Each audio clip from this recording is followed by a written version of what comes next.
Soy Bravo y esto es Franco y Bravo. Soy Oscar Eduardo Bravo, les doy la más cordial bienvenida a los estudios de ATV. Estamos transmitiendo a través de ATV+, a todo el país. Son más de 20 millones de seres humanos que nos siguen en todo el territorio nacional y también a través de www.atv.pe.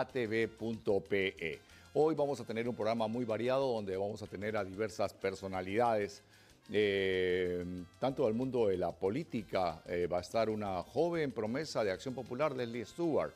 También voy a hablar con un empresario muy importante en el mundo textil, como es Elías Steck.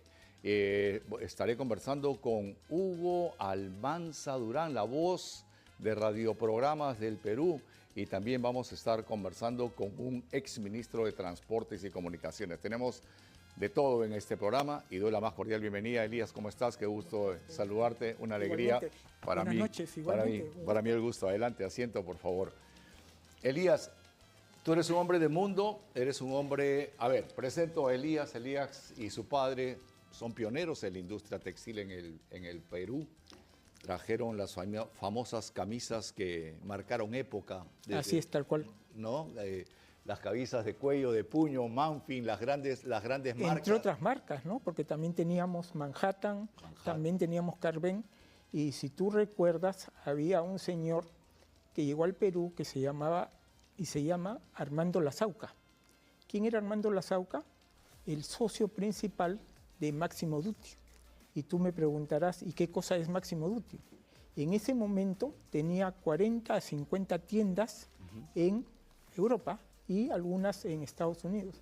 Hoy, ¿cuántas cadenas de tiendas crees que tiene en el mundo Máximo Dutti? Ni idea. 840 tiendas. Wow, mismo Zara. Entonces, con eso, no, es el dueño del grupo Zara, es de Amancio Ortega. Armando Lazauca era socio del grupo de Amancio Ortega. Bueno, llegó al Perú justo en la época donde había terrorismo, donde nadie creía en el Perú, y vino y empezó a colocar órdenes, básicamente de camisas, pijamas de algodón pima. Claro. Esas que hoy día ya no encuentras casi en el mundo. Somos famosos a nivel mundial por nuestro algodón pima, pero ¿no se está exportando como se exportaba anteriormente? Bueno, hay una empresa que sí lo está haciendo con prendas definidas, que se llama Creditex, que era la que originalmente era la empresa textil y que ahora pasó al grupo de cervecería, ¿no? Ya. Ahora, Elías, tú que has vivido en el mundo empresarial y en el mundo de la política, ¿todo tiempo pasado fue mejor? Absolutamente. O sea, a ver, si comparamos instituciones, tú me preguntas cuál es la mejor y la peor institución, yo pues cómo olvidar a un Ramírez del Villar, cómo olvidar a un Javier Arbolandini, cómo olvidar a un Sterling. El mejor parlamento que hemos tenido en el Perú ha sido años atrás. En los últimos 20, 30 años, dime qué parlamentario hay que destaque. Ninguno. ¿Por qué nos ha pasado esto? Bueno, yo creo que los partidos han sido no bien configurados, no ha habido una ley que ampare a los ciudadanos para que elijan al mejor candidato, ¿no? Esa es una de las razones principales. Tu padre, tú eres del León Pinelo, ¿no es cierto? Correcto. Y eres un hombre de mundo, eres un hombre que viaja mucho. Es más, has estado viviendo en Israel, que debe ser una vida muy diferente a la nuestra. Es bien difícil ese tema, es un tema un poquito difícil de tratar, pero yo te comento algo, ¿no? Un día, años atrás, básicamente estoy hablando de los años 75, 80, conocí al almirante Caferata, al cual asesinaron los terroristas, ¿no? Y básicamente esos ejemplos son los que tenemos que seguir, los héroes del Perú. Por eso tú me preguntas, ¿cuál es la institución más recurrente, que mayor prestigio tiene en nuestra sociedad hoy día? Sin lugar a dudas yo te contestaría, la ilustre Marina de Guerra del Perú. Sí. Todos los comandantes generales que han pasado en los últimos 25 años, he tenido la suerte de conocerlos y tratar con ellos. Y he aprendido mucho de ellos, créeme, mucho de ellos, y he visto lo que hoy día casi no existe, que son los valores que vienen de Miguel Grau, ¿no? El gran Miguel Grau. Claro, esto es en lo que significa nuestro país. En el ámbito internacional, hay la posibilidad de un encuentro entre Donald Trump y Xi Jinping, hay la posibilidad de esto significaría un nuevo orden mundial. Estamos en guerra. Rusia, Ucrania, Israel, Palestina, hay conflictos, se tiene miedo a las actitudes de Corea.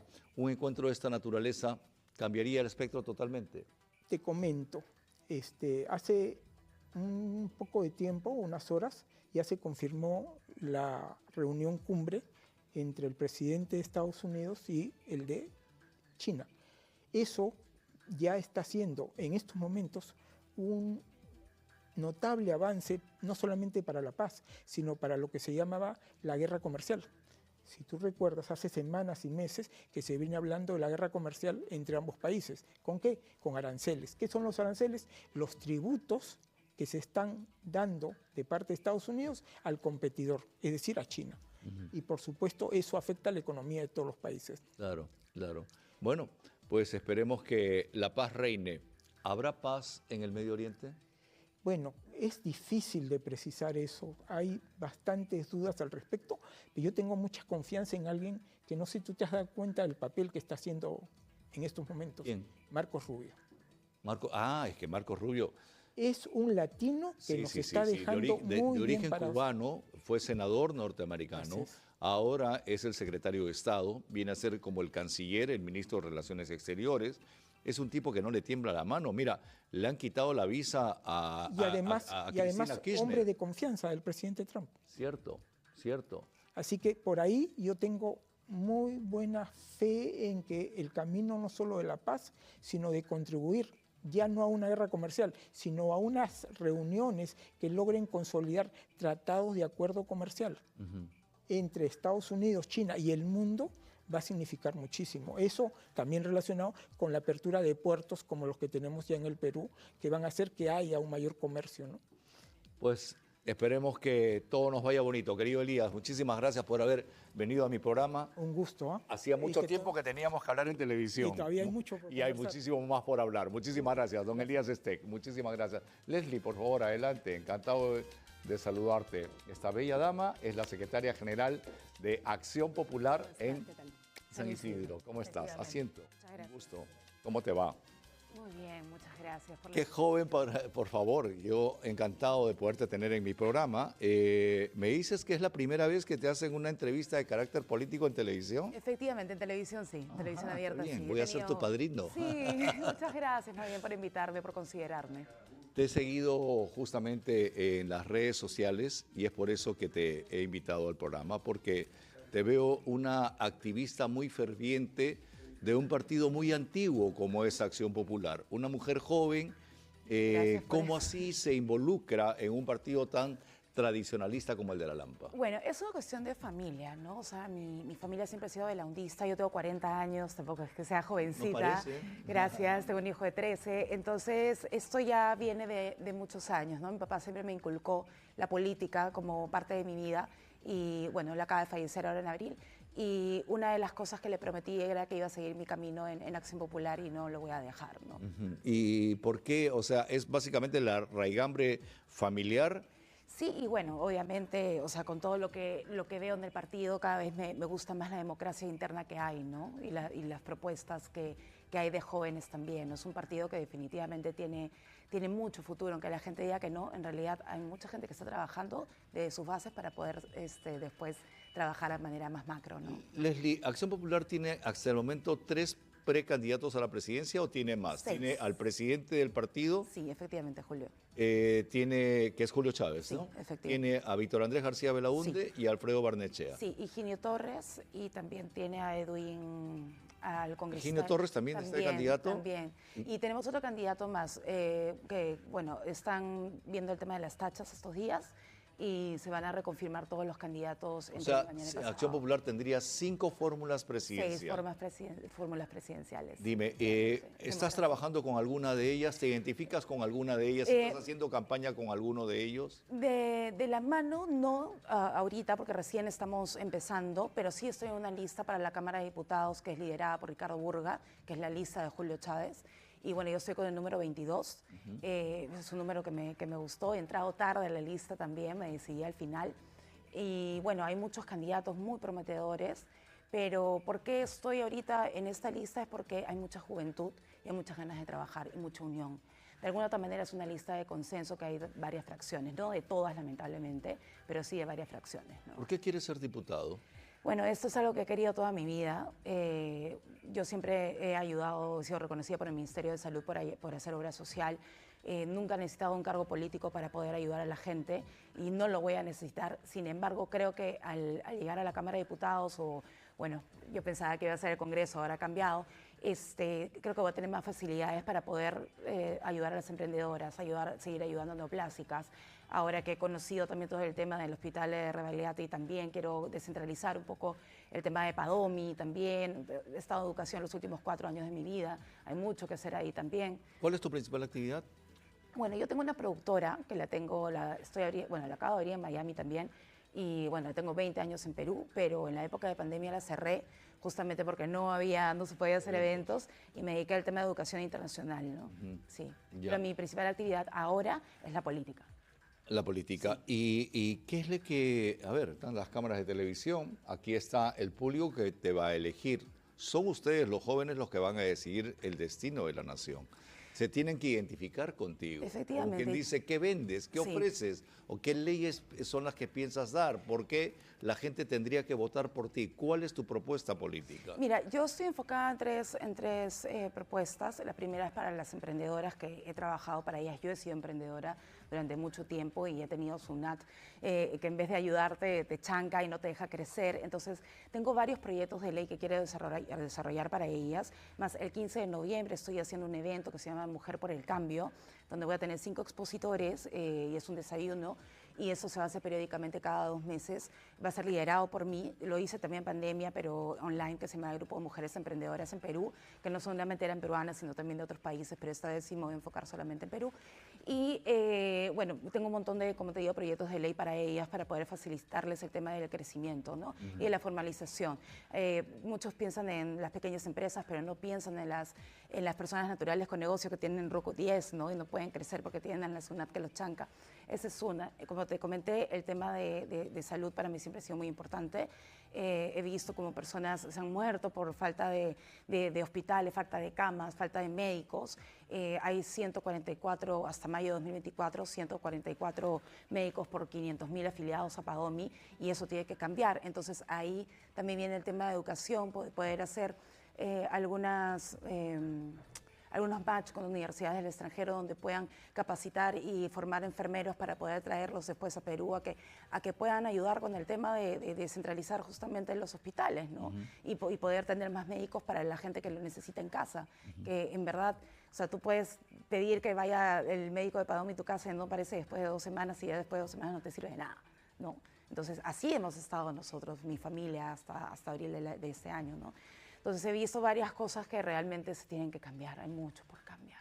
Bueno, pues esperemos que la gente joven sea la que haga el cambio y el recambio. Tenemos las mismas caras en política durante muchísimos años, y es por eso es que he querido invitar a un nuevo rostro en la televisión, un nuevo rostro en la política, una joven que aspira a ser representante nuestra en el Parlamento de la República, quiere ser diputada.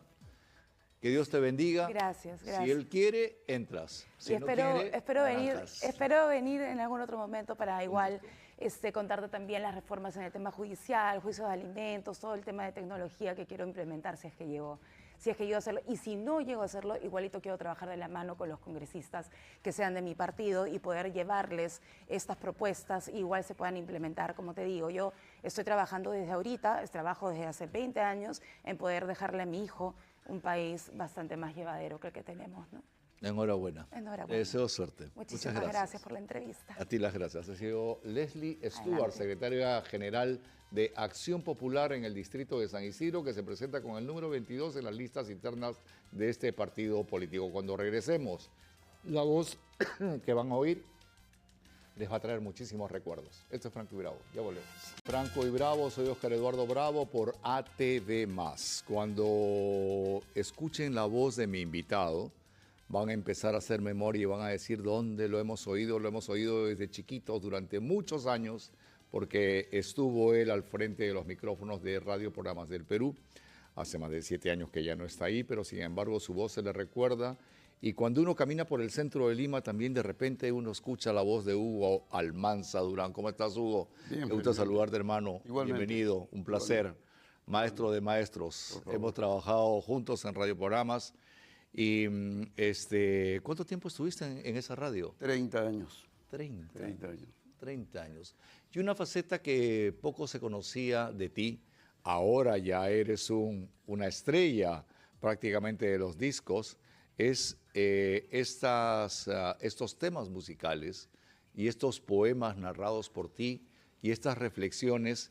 Y ahora has sacado un nuevo tiraje para parejas. Sí, era ¿Por qué necesario. para parejas? Porque la conducta de la pareja mueve al mundo. Depende cómo amanecen, cómo se conducen las primeras horas del día, para que los trabajadores del mundo den su 100% o su 20%. Y las empresas no se preocupan de eso. Muchas veces el personal no rinde lo que debería rendir porque no hay esa buena formación, esa buena conducta en casa. Claro. Depende, si salen lanzando la puerta y se va a trabajar, no rinde el 100%. No, pues. Pero si se van los dos, hasta luego, mi amor, nos hablamos, ¿no? Ese hombre va a dar el 80 o 90%. Es cierto. Eso mueve al mundo, Es en cierto. todos los idiomas. Es cierto, es cierto. Yo, por ejemplo, cuando hacía noticieros de madrugada, cuando los noticieros empezaban 5 o 6 de la mañana, lo único que decía era, por favor, bótenme a la calle con mucho amor, con mucha alegría. Tengo que transmitir alegría, seguridad. Lógico. Porque si salgo asado, si me peleé con la pareja, ¿qué voy a transmitir? Uno tiene que hacer estos programas con mucha alegría, con mucha felicidad. ¿no es Estado cierto? emocional, ordena, todas las cosas. Así es. Hugo, estoy muy sorprendido de lo polifacético que eres, porque también eres compositor de temas musicales que han sido famosos, que han sido éxitos, que muchos artistas los han cantado. Cuéntanos de algunos de ellos. A ver, le llaman clásicos por la cantidad de años que tienen, no porque sean muy importantes. Bueno, han sobrevivido, que es lo importante, ¿no? Sí, eso es lo importante. Por ejemplo, el Vals Maestro, o la Marcha de los Maestros, que lo han tomado como himno. Somos los maestros del Perú, etc. Sí, ese es tuyo. Es mío, claro. Pero no fue un éxito nunca, sino son canciones que van Quedando. como el agua por debajo del río seco y aparece por ahí de vez en cuando, ¿no? Pero siempre se canta, Siempre se canta, ya tiene como 50 años ese tema. Mira, ve. Huye de mí, que es un vals que lo tengo hasta en alemán, ¿no? Que lo grabaron Huye de los mí, tipos. adiós amor, huye de mí, claro, vete muy lejos. Claro, claro. ¿Ese es tu vals? Claro. ¡Qué temón! Claro. ¡Qué lindo tema! Sí, sí. Adiós amor, huye de mí, vete muy lejos. ¿Y lo cantaba quién? ¿Quién lo hizo popular? Los quipus. Los Quipus. Pero una cosa rara, ¿Y con la voz de Bayón en ese entonces o no? sí. De chiquilla. Joven, claro. Claro, pues. Algo curioso con ese vals, si analiza la letra, era para que lo cante un varón. Y se ha hecho conocer con voz femenina y no hay un solo varón que lo haya cantado. Ah, caray. Ah, mira. Cosa de la vida. Claro. ¿Y la musa, la inspiración? Bueno, no hay una, ¿cómo diré? No hay una manera de componer. Son frases que uno escucha, lo que le está pasando a algún amigo, o lo que a uno se le ocurre, o por ahí un estado de ánimo también personal, ¿no? Pero casi nunca es biográfico, casi nunca. Así, ¿no? Claro. Pero no solamente haces letras, sino también música. También. ¿Lees música? ¿Escribes música? No. Todo es oído. Todo es oído. Polo Campos tampoco tocaba. ¿Y no tocas ningún instrumento? Bueno, guitarra en una sola notita. Ya, Y ahí rascas la guitarra. Corro el capotraste y para mí todo el diapasón es la, pues. Ajá. Simplemente corro el diapasón. ¿Y desde cuándo compones? He cumplido los 60 años componiendo. ¿De chiquillo? Sí, ya te olvidé. Fue mi primer tema, lo grabó Lucho Barrios, sin conocerme, en el año 65. Yo comenzaba en Radio Lima como locutor y apareció mi tema. Y me dijeron, oye, te han grabado Lucho Barrios. Estaba de moda Lucho Barrios. Claro, Dije, cabezón. ¿cómo me va a grabar si no me conoce? Y me hicieron una apuesta. Y en esa época yo hacía un programa con Ricardo Belmont, joven él, en Radio Atalaya. Y Claro, Atalaya. justo al frente de Excelsior había un puesto que vendían discos. Entonces nos llevaron ahí y me hicieron escuchar y efectivamente era mi tema. mi Ah, ya bolero. te olvidé, también es tema tuyo, Sí. muy famoso. En Chile, por ejemplo, Justo ahí en Chile creció ahí el tema. ya ves, claro, en Claro. Chile fue, porque yo peruano, y las chicas me cantaban, ya te olvidé, ya te olvidé. Y por Lucho Barrios, pues, Claro. es más, a Lucho le han hecho un monumento, y en vida, ¿no? Ya, sí, sí, sí. ¿Qué personaje? Ha Muy sido querido. uno de los que más temas ha cantado tuyos. ¿Otros famosos que hayan cantado algunos otros temas tuyos? Bueno, Cuco Baloy, Cuco Baloy. claro, La Revancha. ¿Cuál? Ah, la revancha. La Revancha es una salsa que tiene ya, ¿qué? 20 años, más de 20 años. Es la canción más conocida que tengo. Oh. La Revancha, Ni Perdón ni Olvido, que es cumbia también. Ni Perdón, Resignación, que canta Ramón Avilés. Y pensar que yo te di mi juventud, los Ah, mejores años de mi vida. claro. Y así. El hijo de Oscar. El hijo de- El hijo mayor de Oscar. Sí, sí, sí. Pues maestro, es una faceta que muy pocas veces se conoce al autor, mayormente se conoce al intérprete, ¿no? ¿Escribes poesía? ¿Tienes libros de poesía o no? no. ¿O solamente escribes canciones? Solamente canciones. Y eso, con la justa, ¿no? Ah, pero lo haces muy bien. ¿Y libros? No, Tampoco.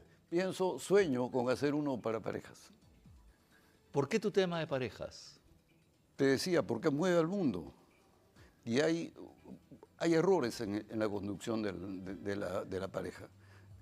Cuando hay un problema entre ellos, creen que es un problema de amor. Y el amor no tiene nada que ver en las discusiones de parejas. Es cuestión de conducta, de manera de pensar. Pero el amor está ahí, como cuando sale el sol, puede estar nublado, puede llover, pero está el sol ahí. Entonces pueden discutir. A la hora que discuten, ¿acaso dejan el amor a un costado? ¿Acaso dejan de quererse un ratito para discutir?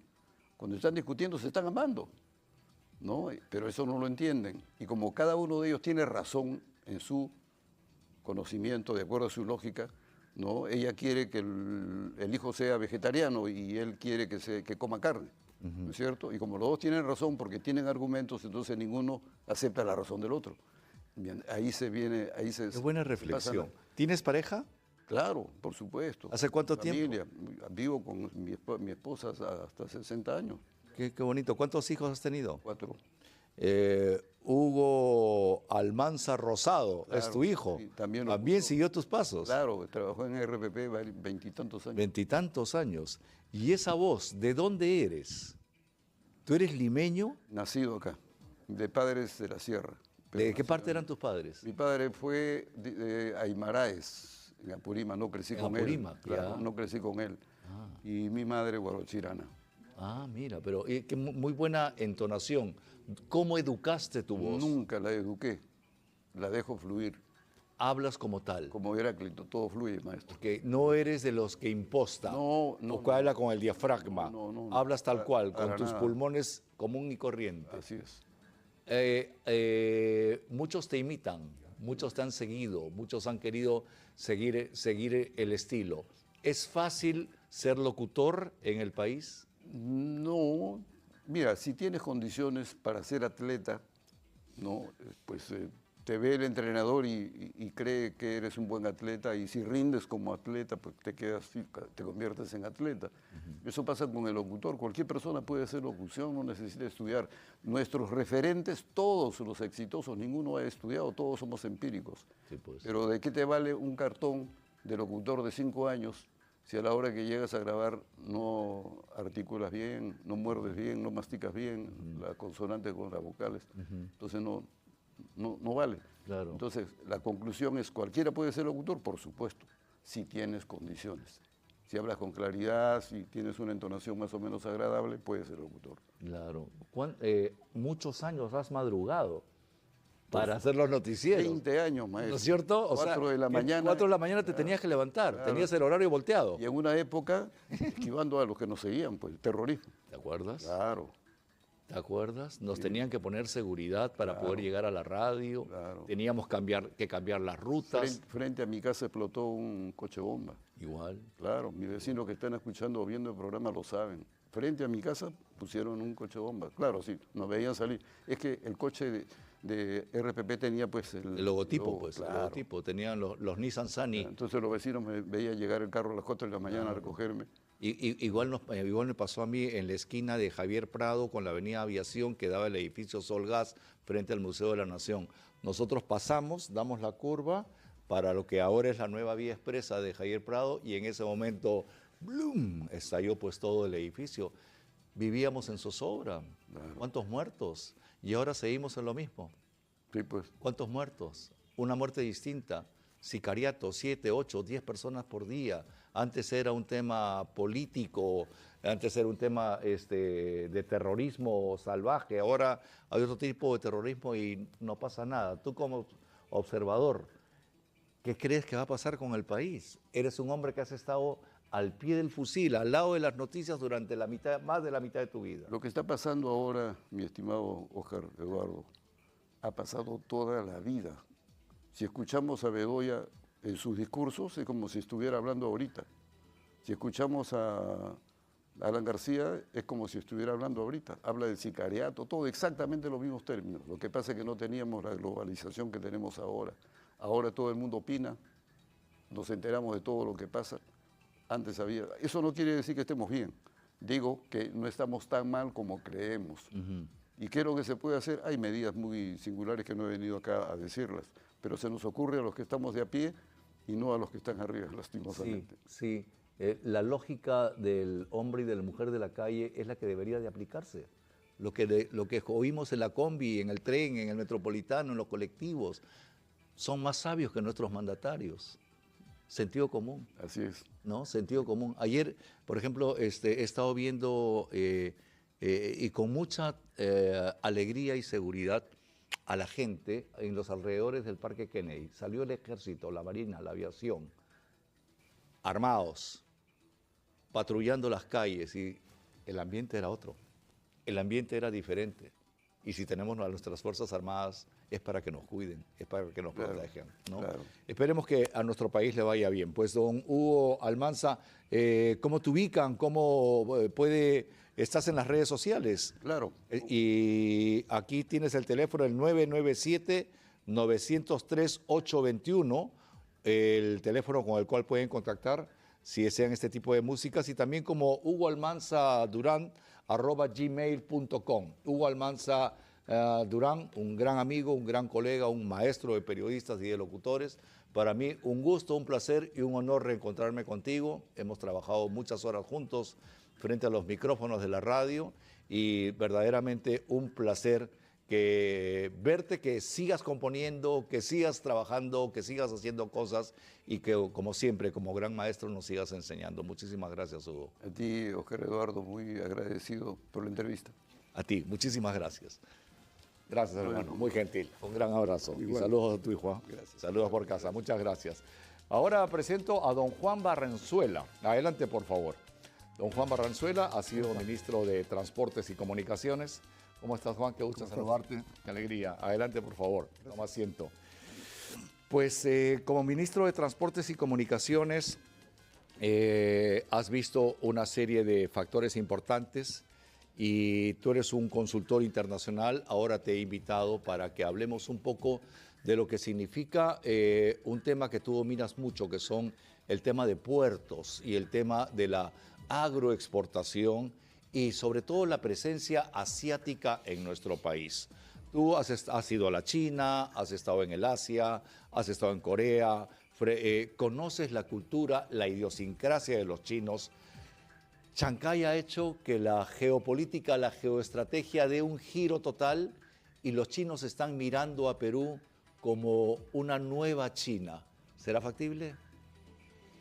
En realidad, lo que acabas de mencionar es muy preciso, en el sentido siguiente.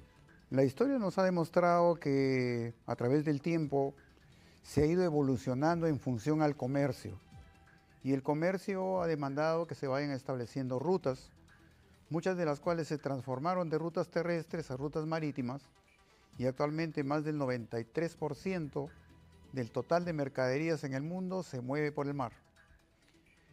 Pero también han ido cambiando los ejes geopolíticos y geoeconómicos. Yo creo que ya le tocó el tiempo suficiente al Asia, Euroasia, y ahora ese eje geoeconómico y geopolítico se ha trasladado a la cuenca del Pacífico, lo cual nos coloca a nosotros como país en un lugar privilegiado en cuanto a la ubicación y localización geoestratégica para salir de manera diferente a comercializar en términos de intercambio con el Asia-Pacífico. Nosotros vamos como cabecera de playa y junto a nosotros deben salir todos los países de América Latina y buscar ya un horizonte, una identidad regional diferente que marque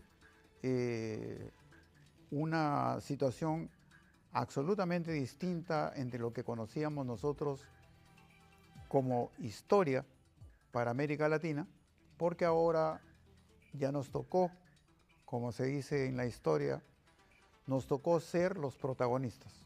Ahora, ¿esto qué significa? Que el puerto de Chancay es un puerto que tiene que ser alimentado por otros puertos, por ejemplo, San Antonio de Chile, Guayaquil en Ecuador, para que por la envergadura del montaje de la cantidad de containers sea Chancay el punto neurálgico de partida a China, ¿no es que puedan salir desde sus propios puertos rumbo a ese continente? Claro, entendamos cómo es la filosofía, la lógica de la cultura china. Ellos no hacen nada sin planificar. Y la planificación de ellos es de largo plazo, la van ajustando en el tiempo, pero no cambian la política fijada. Lo que van haciendo es mejorarla y adecuarla a los momentos que la historia va demandando en ese crecimiento, en esa evolución que ellos tienen en el mundo. Y eso nos marca que Chancay no es una casualidad. Chancay fue identificado con el tiempo suficiente como para que supieran que después de esos cambios que se van generando por la globalización en el mundo, le iba a tocar a la cuenca del Pacífico y ellos necesitaban estar ubicados. Esa ubicación nos favorece, sí, en la medida de que sepamos reaccionar de manera adecuada para poder establecer toda la infraestructura logística de conectividad, reformar y modificar el aparato productivo y sobre todo que debemos consolidar cuadros académicos, cuadros técnicos que estén a la altura de la modernidad, de inteligencia artificial. Estamos hablando ya de un periodo de digitalización totalmente diferente, la industria se maneja de manera automatizada, entonces no puede ser que estemos pensando en las universidades, en los institutos superiores tecnológicos, que debemos continuar con las mismas carreras. Tenemos que cambiar para poder adaptarnos y preparar a esa juventud para lo que se viene como reto. Justo ayer hablaba con el rector de una universidad y me decía,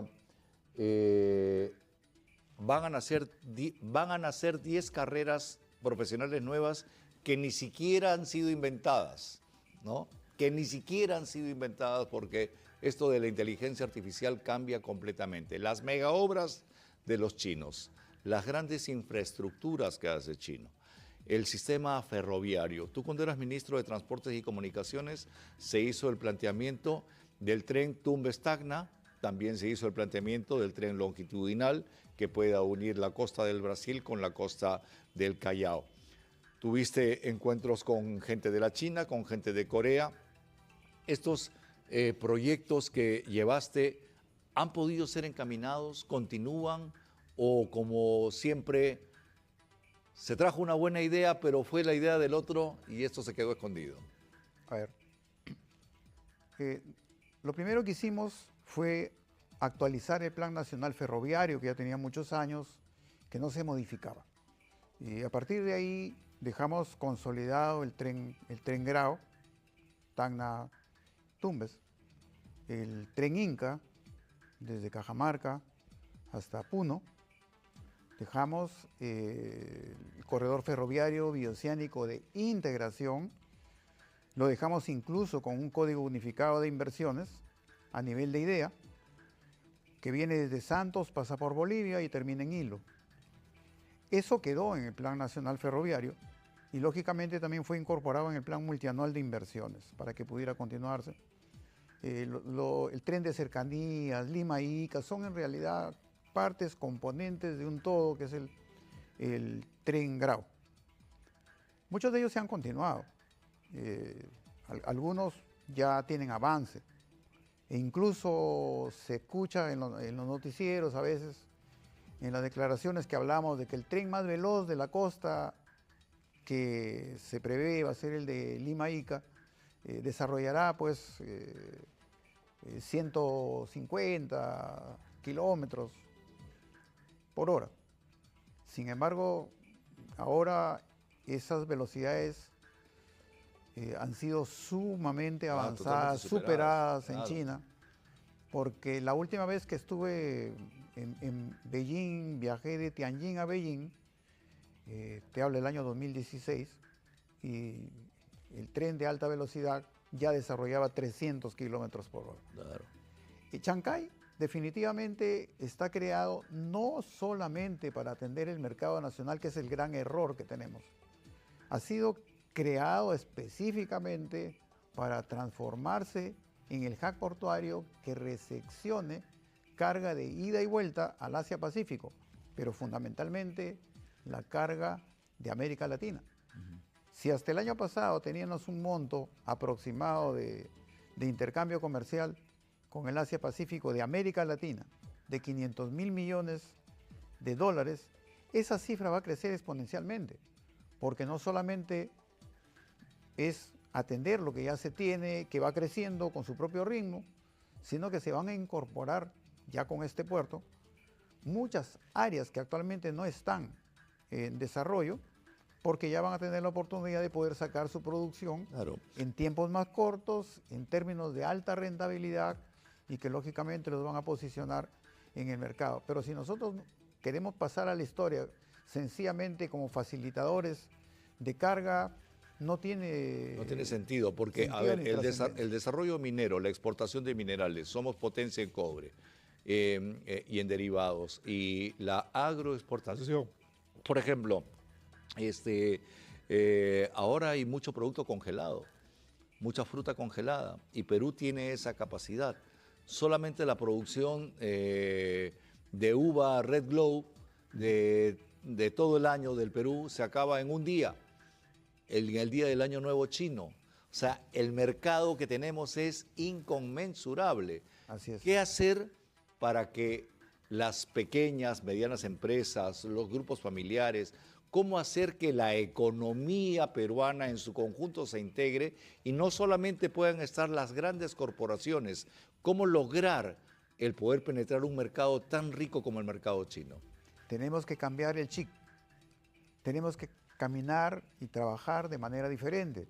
No puede ser posible que continuemos con un esquema antiguo, tradicional, productivo, y pretendamos ingresar a un mercado en extremo competitivo que no nos va pues, a permitir crecer y desarrollar.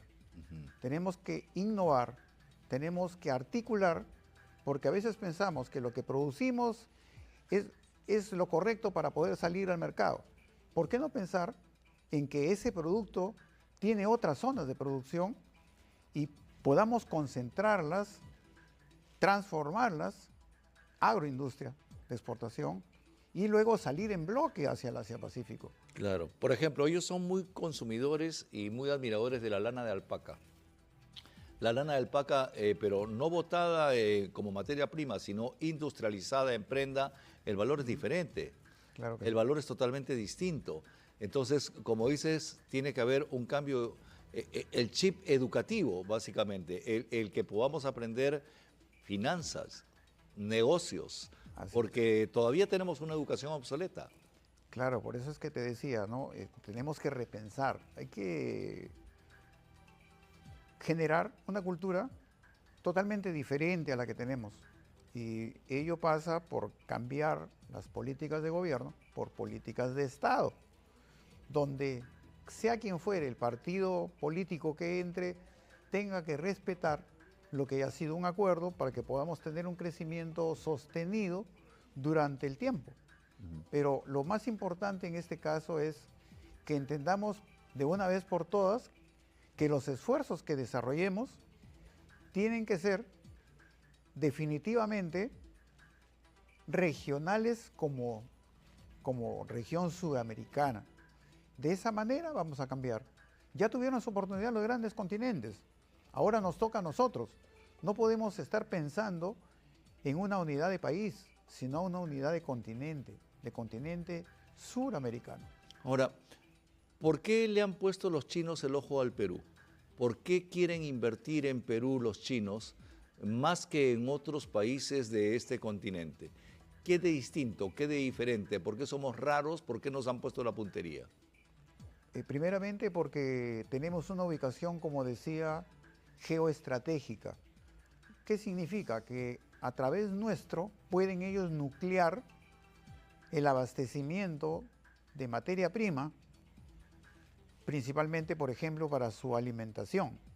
Pero por otro lado, tenemos también el potencial minero. El potencial minero que le va a permitir a ellos generar despensas. A veces nosotros pensamos de manera equivocada que ellos están desesperados para comprar minerales porque sus industrias los exigen, y no es necesariamente así. Ellos lo que hacen es construir reservas.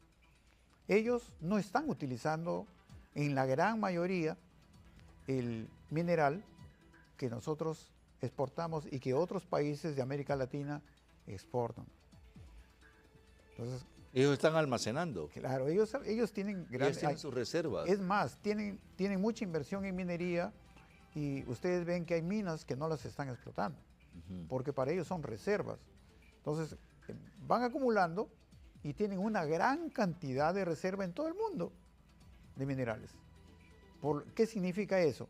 Que de un tiempo a esta parte, en la evolución que se va dando, van a manejar también el mercado y los precios de los minerales. Ahora, ¿por qué las empresas chinas están comprando empresas eléctricas? Por ejemplo, aquí en el Perú casi todas las empresas eléctricas ya están en manos de los chinos. Es una posición también geoestratégica. Claro, la política de ellos se basa sobre determinados recursos, ¿no? Todo lo que son recursos agroalimentarios, lo que son recursos energéticos, lo que es conectividad. Y cuando hablamos de conectividad, no solamente nos estamos refiriendo a la conectividad vial, ferroviaria, portuaria, aeroportuaria. Estamos hablando también de conectividad digital. Y ojo que dentro de la proyección que ellos tienen de Chancay hacia el Asia-Pacífico, está también la instalación de un cable submarino de fibra óptica, en la cual llegan al Perú, establecen un nodo, y a partir de aquí se comunica y se interconecta toda América Latina. O sea, nosotros estamos en otro mundo, en verdad. O sea, no alcanzamos a ver la dimensión que tiene esta penetración, si se quiere, China. China tiene acciones en más de 300 empresas mineras en el país. Y en cuanto a la energía, es uno de los recursos fundamentales, es un recurso estratégico para todo país, porque a partir de ahí está la dependencia o interdependencia o el crecimiento industrial. Me explico, en el caso de la empresa de energía de Lima, ellos instalan Chancay y su primer requerimiento de generación de energía para su primera etapa, 43 megavatios. Automáticamente están abastecidos a través ya de la disponibilidad de la propiedad del accionariado de la empresa de energía. Pero también se han asegurado para las siguientes etapas, porque esta es solamente la primera etapa. Entonces falta la segunda y falta la tercera. Como dicen en Proinversión, cada etapa va a generarse en función a gatilladores, es decir, si hay carga, se seguirá invirtiendo más para tener la mayor demanda de carga. Va a venir, como que ya lo está haciendo, carga en cantidad desde Chile, viene de Ecuador, viene de Colombia, pero los países, llámese Argentina, Brasil, Paraguay, Uruguay, el propio Bolivia, necesitan urgentes salidas hacia el Pacífico. Y ahí hay una situación importante, porque hay 3 planteamientos, uno en el norte, uno en el centro y uno en el sur, hablando de corredores ferroviarios. Pero ¿cuál es el ¿Cuál es el corredor? mejor? ¿Cuál es el que conviene? El corredor natural, porque los 3 son importantes y tendrán que hacerse. Pero el primero que tiene que hacerse para poder gatillar, utilizando los términos de los inversionistas, el desarrollo del país es el del sur, el que viene desde Santos, en Brasil, pasa por Bolivia y entra y sale por Hilo. Y actualmente tenemos ya un proyecto aprobado en Hilo de $200 millones que va a cambiarle la realidad, modernizar, tecnificar, darle tecnología en la infraestructura, en los equipos. ¿Hilo se convertiría en otro Chancay? Entendamos que en materia portuaria, las infraestructuras portuarias son complementarias. A veces mucho se habla de competencia, ¿no? Pero en realidad los puertos no compiten entre sí, sino que se complementan. Por eso el cabotaje, porque el cabotaje lleva, imagínate, de un puerto desde Chile y lo trae a Chancay, porque ya entendieron que no tenían por qué estar peleando si tienen ahorita ventajas. Claro, tiene que ser el retransporte, competitivas, ¿no? claro. Claro, ahora Chile tiene, tiene Iquique, tiene Antofagasta, tiene el puerto de San Antonio en Valparaíso y digamos, Perú les ha sacado una ventaja, pero tremenda. Los chilenos están asustadazos. Y va a continuar. Nosotros estamos predestinados para tener entre el mediano y largo plazo la concentración del 54% de la infraestructura portuaria total de América Latina. ¡Wow! ¡Wow! Esto quiere decir que va a haber un reordenamiento geopolítico tanto por las rutas del Estrecho de Magallanes como por las rutas del Canal de Panamá. Nos estamos volviendo la vedette del Pacífico. En efecto. Entonces, los chinos por eso le han puesto los ojos acá y los chilenos están totalmente preocupados. Y más aún ahora con la agroexportación. Todo el territorio exportable agrícola de Chile es del tamaño del territorio exportable de Piura, de solamente la región Piura. Así es. Entonces, todo el potencial que tenemos, toda nuestra selva que no la hemos, digamos, crece en forma natural, ahí nomás toda la reserva maderera que tenemos, toda la reserva en medicina natural que tenemos, ¿no? Todo el reordenamiento, o sea, lo vamos a ver, ¿ah? O sea, el crecimiento de Perú va a ser agigantado, va a ser muy, muy grande con la presencia de los asiáticos en nuestro país. Sí, ¿ah? si lo sabemos aprovechar. Y para ello hay una palabra mágica, ¿no? Tenemos que recuperar el eslabón perdido del planeamiento. Si no entendemos que necesitamos planificar en el país, esto va a ser un caos, va a ser un desorden, no vamos a aprovechar la enorme oportunidad que se nos está presentando. Y vuelvo a repetir, entendiendo que nosotros no estamos solos. En este mundo globalizado nos necesitamos todos generar un bloque regional para que a partir de aquí cambiemos la historia, ¿no? En lo que corresponde al correcto crecimiento y desarrollo de los pueblos de América Latina. Por supuesto, unión con otros países también, por ejemplo. Argentina acaba de descubrir uno de los yacimientos de cobre más grandes del mundo. Argentina básicamente ha vivido de la pampa y de espaldas a los Andes, cuando Argentina también es un país andino. Y ahora que ha empezado a ver los Andes, ha encontrado cobre, ha encontrado litio, pero para poder sacar todo ese material tiene que salir por acá, por el lado peruano. Entonces, la unión, este ferrocarril transversal, va a necesitar una serie de ramales. Están sumamente interesados los chinos. Hay mucha inversión china, hay mucho profesional chino, hay muchas empresas chinas que se están asentando acá, pero con muchísima fuerza, acá en Bolivia, en Chile, pero básicamente aquí. La posición política, la posición geográfica que tiene Perú, puesto que de aquí se sale hacia todo el mundo, no solamente puertos y aeropuertos. Nos hemos convertido en el centro del mundo. Sí. Ahora, en el caso de las grandes inversiones, tenemos, volviendo al esquema continental, tenemos que entender que esa gran planificación también lleva cierto condicionamiento de crecimiento de entidades. Por ejemplo, la Unión Europea, siendo que congrega y conglomera a los principales países desarrollados, tiene una institución que vela por lo que son las inversiones extranjeras directas. Nosotros en América Latina no lo tenemos. Acá no tenemos una unidad, una entidad que englobe a los países de América Latina. Han habido esfuerzos, Mercosur, se han hecho a través de la PREAL, a través de ALAL, es decir, pero en este momento no lo tenemos. Necesitamos urgente por diferentes razones, incluyendo la soberanía. Y ya no la soberanía nacional, estamos hablando de una soberanía ya continental. Cuando hablo de continental, muchos dicen, pero subcontinental, no. Ahora, nosotros entremos al Google. Por definición, somos un continente sudamericano, porque estamos separados geográficamente, ¿no?, del resto del continente. Entonces, tenemos una oportunidad, en realidad, que se nos ha presentado y que debemos saberla aprovechar, porque por algo se está dando en la historia.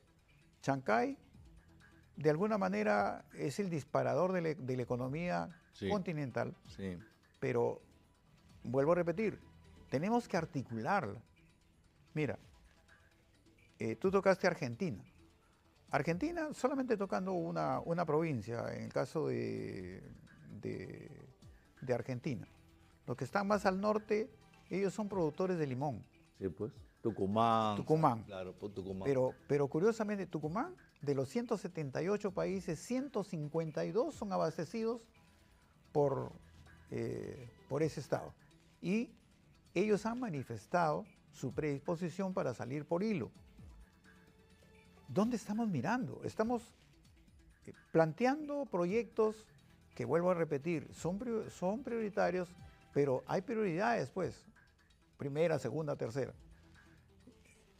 Se está tratando de consolidar un desarrollo de Pucallpa a Chancay, porque ya hay conexiones, porque es el más...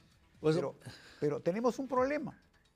Ese problema es un problema natural, es un problema que está en toda la línea limítrofe. Pucallpa no es la línea de frontera con el Brasil. Y si tú te vas al otro lado, no llegas a la línea de frontera porque tanto en el lado peruano como en el lado de ellos, exacto, hay unos terrenos espectacularmente pantanosos, ¿no?, que aparte están protegidos. Claro, son reservas naturales. Son un montón de factores que definitivamente hay que estudiar. Yo, Juan, verdaderamente te agradezco. Te he invitado justamente para que nos puedas explicar, tú como especialista, como consultor internacional, de esta importancia del acercamiento que tenemos con el continente asiático, de esta relación con China. Así se moleste Mr. Trump. Negocios son negocios. Y el Perú lo que necesita es crecer, y aquí hay un buen horizonte, un buen norte, un buen futuro. Te agradezco sobremanera. Muy gentil. Gracias por haber conversado con nosotros. No, a ustedes. Ha sido Gracias. El ingeniero Juan Barrenzuela, quien ha sido ministro de Transportes y Comunicaciones y un consultor internacional experto en estos temas del Asia-Pacífico. Yo les agradezco vuestra gentil sintonía. Invitamos reiteradamente a los precandidatos a la presidencia de la República y ojo, pestaña y ceja con lo que nos dicen y con lo que nos cuentan los políticos. Lamentablemente hay mucha mentira, hay mucha falsedad y es necesario justamente que estén frente al público para que nosotros los periodistas podamos preguntar lo que ustedes quieren saber. Soy Oscar Eduardo Bravo, les agradezco muy de veras que nos sigan todos los sábados y domingos a través de ATV+, de 8 a 9 de la noche. La próxima semana nos encontramos nuevamente. Agradezco a mis compañeros de trabajo y a Gladys Robles, mi productora ejecutiva, que hace posible este tipo de contenidos para poderles informar a ustedes todos los fines de semana. Pasen una hermosa semana. Que Dios me los bendiga. Pasen muy buena noche. Muchas gracias.